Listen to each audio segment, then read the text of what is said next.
इलियास हमेशा से अलग था। पहाड़ों और घने जंगलों के बीच बसे वैलीशहर कस्बे ने कभी उसके जैसा कोई इंसान देखा ही नहीं था। हरी भरी पहाड़ियों और पत्थर की गलियों से घिरे गांव के लोग साधारण जीवन जीते थे। खेतों में काम करते थे, पड़ोसी कस्बों से व्यापार करते थे और अपना परिवार पालते थे। यह एक शांतिपूर्ण जीवन था, बाहरी दुनिया की अराजकता से अछूता। लेकिन इलियास के लिए ये कभी काफ़ी ही नहीं था। बचपन से ही उसने एक अस्पष्ट खिंचाव महसूस किया।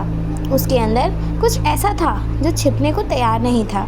यह सपनों से शुरू हुआ, भयानक, जीवंत, बुरे सपने जो हर रात उसे सताते थे, उसे चादर के नीचे कांपते हुए छोड़ जाते थे।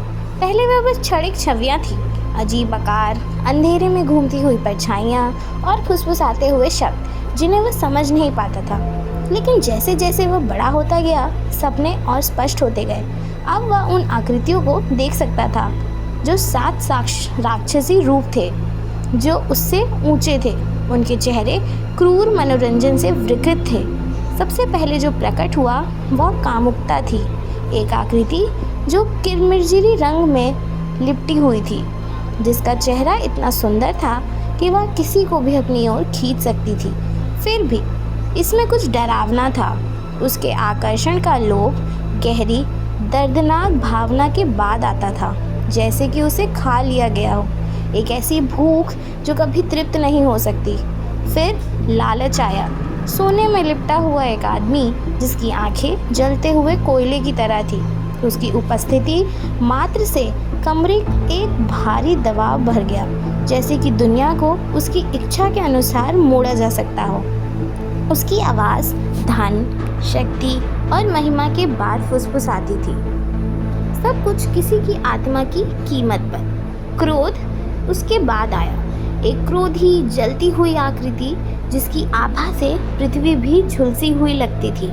उसकी आंखें एक आदिम क्रोध से भरी हुई थी, जैसे कि दुनिया ने ही उसके साथ अन्याय किया हो और वह तब तक नहीं रुकेगा जब तक कि वह चकनाचूर ना हो जाए। जब इलियास सबसे कमज़ोर था, तब आलस्य ने उसे घेर लिया।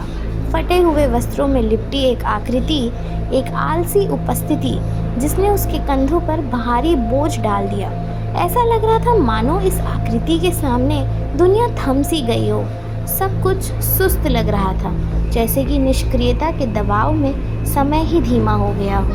फिर पेटूपन आया और उसके साथ आई भूख की असहनीय अनुभूति। वह एक विकृत आकृति थी। उसका मुंह एक गुफा जैसा आकार था और उसकी आंखें अतृप्त इच्छा से उभरी हुई थी।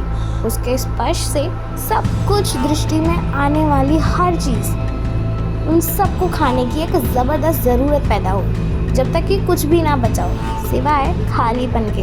अभिमान छटा था, शाही और विदा, शानदार वस्त्रों में लिपटी एक आकृति, उनका चेहरा ठंडा, उनकी निगाहें अडिग।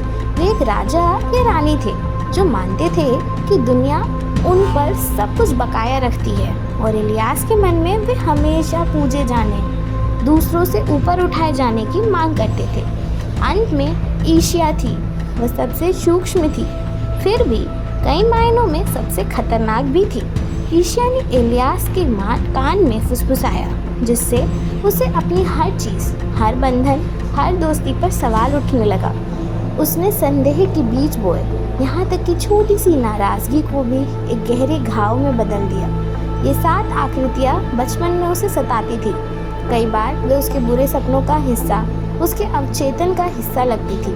लेकिन ऐसे क्षण थे जब वे बहुत वास्तविक, बहुत जीवंत लगते थे, और हर बार जब उसने उससे बचने की कोशिश की, वह उनसे दूर ढकेल देते थे। तब वे और मजबूत वापस होकर आते थे। उन्होंने उसे कभी अकेला छोड़ा ही नहीं। जब इलियास 16 साल का हुआ तो बुरे सपने अब सिर्फ सपने नहीं रह गए थे, वे वास्तविक में भी प्रकट होने लगे थे। ऐसा लग रहा था मानो पाप उसके अस्तित्व में रिसने लगे हों, उसके विचारों, कार्यों और इच्छाओं को प्रभावित कर रहे हों। इलियास के परिवार ने ध्यान देना शुरू कर दिया। उसके पिता एल्ड्रिक कठोर हाथ वाले एक साधारण किसान थे। उन्होंने अपने बेटे को पतन देखा। वह लड़का जो कभी खेत में लगन से काम करता था और दूर दूर रहने लगता था, अपने कमरे में अकेले घंटों बिताता था, चूल्हे की लपटों से घूरता रहता था। वह अलग और अधीर हो गया और जो दयालुता कभी उससे निकलती थी वह एक बेचैनी भरी ठंडक से बदल गई थी। यह फसल उत्सव के दौरान था, ग्रामीणों के लिए उत्सव का समय, जब इलियास का परिवर्तन चरम पर पहुंच गया। पूरा गांव भोजन, पेय और नृत्य के लिए चौक पर इकट्ठा हुआ था, लेकिन इलियास भीड़ के किनारे अकेला खड़ा था, अलग निगाहों से देख रहा था। उसके विचार धुंधले थे। 7 पापों की फुसफुसाहट हर गुजरते पल के साथ तेज होती जा रही थी। कामुकता की फुसफुसाहट ने उसे क्षणिक सुखों से लुभाया। लालच ने उसे वह धन छीनने के लिए उकसाया जिसका वह हकदार भी नहीं था। क्रोध ने उन लोगों के खिलाफ उसके गुस्से को भड़काया जिन्होंने उसके साथ अन्याय किया था, और आलस्य ने उसे कुछ भी ना करने के लिए प्रेरित किया। हालांकि उस रात अभिमान का सबसे अधिक नियंत्रण था। जैसे ही इलियास ने ग्रामीणों को जश्न मनाते हुए देखा, उसके सीने में श्रेष्ठता की एक लहर दौड़ गई। संगीत, हंसी, उल्लास, सब कुछ उसे नीचा लगा। वह उनमें से एक नहीं था, वो अलग था और बहुत अलग था। उसके विचार विकृत हो गए और उसे क्षण प्रभुत्व शक्ति की भावना ने अभिभूत कर दिया। अब वह जो चाहे ले सकता था, वह उन सभी को अपने सामने झुका सकता था। और जैसे ही शक्ति अपने चरम पर पहुंची, ये सब सत्य हो गया। उसे ये भी याद नहीं कि ये कैसे शुरू हुआ। पहले कुछ पल धुंधले थे, उसके हाथ कांप रहे थे, उसका दिल धड़क रहा था, लेकिन फिर सब कुछ तेज, स्पष्ट और केंद्रित हो गया। उसके सीने में एक अजीब आग जल उठी, गर्म और ज़बरदस्त। उसने अपने भीतर एक असहनीय क्रोध उठा और उसने उस क्रोध को महसूस भी किया। जब उसने भीड़ की ओर देखा तो उसे कुछ अलग सा दिखाई दिया। वे अब दोस्त, परिवार या यहाँ तक कि साथ के ग्रामीण भी नहीं थे। वे उससे नीचे थे, महत्वहीन। इससे पहले कि वह जान पाता, इलियास भीड़ में भाग रहा था, धक्का दे रहा था, ढकेल रहा था, गुस्सा उस पर हावी हो रहा था। लोग घबराकर चिल्लाए, लेकिन इलियास ने कोई पछतावा, कोई हिचकिचाहट महसूस नहीं की। उसकी आंखें क्रोध की ज्वाला से जल रही थी और उन्माद में उसने हंसी सुनी, उसके अंदर की पापों की क्रूर हंसी जो उसे उकसा रही थी। ये उसकी माँ सेराफीन थी जिसने उसे वापस खींचा। उसके हाथ का उसके बाह पर स्पर्श उसे उसके क्रोध से बाहर निकलने के लिए काफ़ी था, लेकिन इसकी एक कीमत थी। उसके आंसुओं से भरे चेहरे को देख के जो डर और भ्रम से भरा था, उसके अंदर कुछ टूट गया। उसने नियंत्रण खो दिया था, उसने उसे चोट पहुंचाई थी। इस एहसास का बोझ लगभग असहनीय था। उसकी माँ पीछे हट गई, उसकी आवाज़ काँप रही थी जब उसने कहा, इलियास, तुम्हें क्या हो रहा है? लेकिन इलियास ने जवाब नहीं दिया। वह नहीं दे सका। इसके बजाय वह भाग गया, गांव से दूर, अपने परिवार से दूर, उस जीवन से दूर जिसे वह कभी जानता था। वह जंगल की ओर भाग गया, जहां पापों की फुसफुसाहट एक काले बादल की तरह उसका पीछा कर रही थी। जैसे ही वह बेहतरीन ढंग से भटक रहा था, इलियास का मन पागलपन की कगार पर झूल रहा था। उसके अंदर के पापों ने उसका ध्यान खींचा, उसे हर दिशा में खींच रहे थे।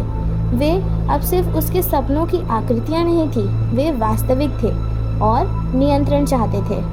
हर एक की आवाज़ थी, हर एक की उपस्थिति थी और हर एक उसे किसी अंधेरी चीज़ की ओर ढकेल रहे थे। वह जंगल में अकेला अजनबी ने उसे पाया। वह अजनबी एक तपस्वी थे। वह तपस्वी किसी भी ऐसे व्यक्ति से बहुत बूढ़ा था जिसे इलियास ने कभी देखा था। उसके शरीर वर्षों तक जंगल में भटकने के कारण झुका झुका और मुड़ा हुआ था, लेकिन उन आँखों में एक ऐसा ज्ञान जल रहा था जिसे इलियास समझ नहीं सका। तपस्वी ने पहेलियों में बात की, रहस्यमय शब्दों जो इलियास की आत्मा को सीधे भेदते हुए लग रहे थे। तुम सिर्फ एक आदमी नहीं हो, तपस्वी ने कहा। उसकी आवाज़ एक कर्कश फुसफुसाहट थी। तुम 7 राक्षसों के पात्र हो और अब समय आ गया है कि तुम अपने भीतर जो कुछ भी है उसे स्वीकार करो। ये शब्द एक रहस्योद्घाटन की तरह लगे और फिर भी उन्होंने उसे अंदर तक हिला दिया। तपस्वी ने आगे कहा, इलियास को उस प्राचीन श्राप के बारे में बताया जिसने उसे पापों से बांध दिया था। एक श्राप जिसे केवल मृत्यु और पुनर्जन्म से ही तोड़ा जा सकता था। तभी इलियास समझ गया, वह उस भयानक चीज़ के लिए बना है जिसकी उसने कभी कल्पना भी नहीं की थी। और जैसे ही तपस्वी ने बात की, इलियास इसे महसूस कर सकता था। उसकी शक्ति, वो पाप उसके भीतर जाग रहे थे। वह इसे नियंत्रण नहीं कर सकता था, अभी तो बिल्कुल भी नहीं। लेकिन यह केवल समय की बात थी जब उसके अंदर की आग सब कुछ जलाकर भस्म कर देगी।